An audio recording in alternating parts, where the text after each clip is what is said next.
အားလုံးပဲမင်္ဂလာပါခင်ဗျာကျွန်တော်တို့ရဲ့ Venus Movie Channel ကနေပြန်လည်ကြိုဆိုလိုက်ပါတယ်ဒီနေ့ကျွန်တော်ပြောပြသွားမယ့်ရုပ်ရှင်ကတော့ပြည်သက်တွေကြားထဲမှာတော်တော်လေးစိတ်ဝင်စားမှုရခဲ့တဲ့2025ခုနှစ်ဒီဇင်ဘာမှာထွက်ရှိခဲ့တဲ့တယ်လီဂူရုပ်ရှင်ရှမ်ဘာလာပဲဖြစ်ပါတယ်ဒီကားမှာတော့ကျွန်တော်တို့အားလုံးသိကြတဲ့မင်းသားအာတီစိုက်ကူမာကခေါင်းဆောင်မင်းသားဖြစ်ပါဝင်ထားပါတယ်အရင်ကအာတီကိုချက်ခန်းကြိုက်ခန်းနေနဲ့ပဲမြင်မှုကြမှာဖြစ်ပေမဲ့ဒီကားမှာတော့သူကလုံးဝမတူညီတဲ့ intense ဖြစ်တဲ့ supernatural thriller ပုံစံနဲ့ပြန်လာတာပါရှမ်ဘာလာဆိုတဲ့နာမည်ကြားကြတဲ့ဒဏ္ဍာရီဆန်းဆန်းနက်နဲတဲ့ဘိဘယ်တွေရှိနေတော့ပြည်သက်တွေကလည်းတော်တော်လေးမျှော်လင့်ခဲ့ကြတာပါတကယ်ရောဒီကားကကြည်ရကြုံနဲ့ရလားတိတ်ပံနဲ့အယူသီးမှုကြားမှာဘလို့တွေဖြစ်သွားတာလဲဆိုတာကိုသိစိတ်ဆွေးနွေးသွားမှာမလို့အဆုံးထိနားဆင်ပေးကြပါအောင်ခင်ဗျကဲဇလန်းလေးကိုအရင်ပြောရရင်ဒီကားကို1980ပြည့်နှစ်တွေစီကရှမ်ဘာလာလို့ခေါ်တဲ့ဝေးလံခေါင်းပြတဲ့ရွာလေးတရွာမှာအခြေခံထားပါတယ်ဒီရွာကနှစ်ပေါင်း1000ကျော်တမိုင်းချောင်းရှိပြီးအယူသီးမှုတွေဒဏ္ဍာရီတွေနဲ့ပြည့်နေနေတာပါဇလန်းစားမှာပဲကောင်းငင်ကနေဥက္ကာခဲတစ်ခုရွာနာကိုပြုတ်ကျလာတာကနေစတာပါအဲ့ဒီနောက်ပိုင်းရွာထဲမှာထူးဆန်းတဲ့သေဆုံးမှုတွေနားမလည်နိုင်တဲ့ယောဂတွေတစ်ခုပြီးတစ်ခုဖြစ်လာပါတော့တယ်ရွာသားတွေကတော့ဒါ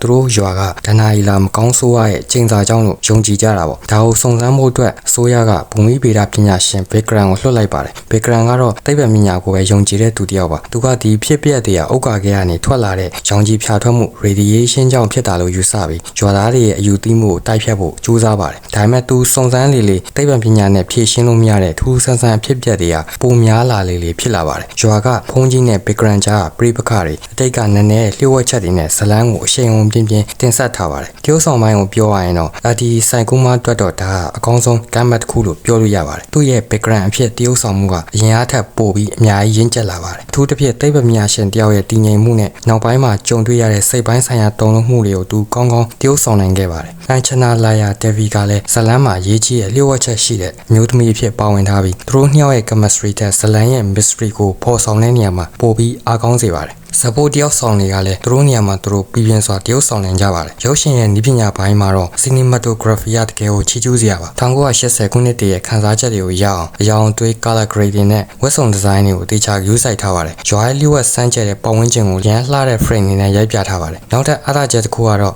Sri Charan Bagla ရဲ့ background music ပါပဲသူတွေလာကားတွေမှာ background music ကဇလန်းရဲ့တဝက်လောက်အရေးပါတာဆိုတော့ဒီကားမှာ background music ကပြေးသက်ကိုထိုင်ကုန်ကနေမထားချင်အောင်ဆွဲဆောင်ထားနိုင်ပါတယ်ထောက်ချစရာကောင်းတဲ့ခန်းတွေမှာ sound design ကအရန်ကိုထိရောက်ပါတယ်ဒါပေမဲ့အားနည်းချက်တစ်ခုအနေနဲ့ပြောရရင်တော့ချို့တော့ VHS visual effect တွေမှာ AI သုံးထားတာအရန်သိတာနေပြီးအနည်းငယ်သူ့စံနေရာလေးတွေကိုတော့တွေ့ရပါတယ်ဒါပေမဲ့ budget နဲ့ရှင်တော့လက်ခံနိုင်တဲ့အတိုင်းအတာတစ်ခုမှရှိပါတယ်ခြုံငုံပြောရရင်တော့ Shambhala 2025 mystery thriller နဲ့ supernatural ကားတွေကိုကျန်းတဲ့သူတွေအတွက်တော့မဖြစ်မနေကြည့်တဲ့ကောင်းတကားပါအဒီရဲ့ကမ်းဘတ်ဖြစ်ဂုဏ်ယူထိုက်တယ်လို့ director ဥကန်ဒါမူနီရဲ့ဖန်တီးမှုကလည်းစင်တန်းတစ်ခုမှရှိပါတယ်ကျွန်တော်အနေနဲ့ဒီကားကို rating ပေးရမယ်ဆိုရင်10မှာ 7.5 ပေးချင်ပါတယ်ကဲမိတ်ဆွေတို့ကဒီကားကိုကြည့်ပြီးကြရလားကြည့်ပြီးရင်လည်းဘယ်လိုခံစားရလဲဆိုတော့ comment မှာပြောသွားပေးကြပါဦးခုမှကြည့်ဖို့စီးစားနေတဲ့သူတွေအတွက်လည်းဒီ review ကထောက်ကူဖြစ်မယ်လို့မျှော်လင့်ပါတယ်ဒီနေ့ review ကိုဒီမှာပဲဆုံးသက်ပြရစီနောက်ထပ်ရုပ်ရှင်အသစ်တွေရဲ့ review တွေကိုစောင့်မျှော်ကြည့်ရှုဖို့အတွက် subscribe လေးလည်းလုပ်ထားပေးပါဦးအားလုံးပဲတားတဲ့နေ့လေးဖြစ်ပါစေခင်ဗျာ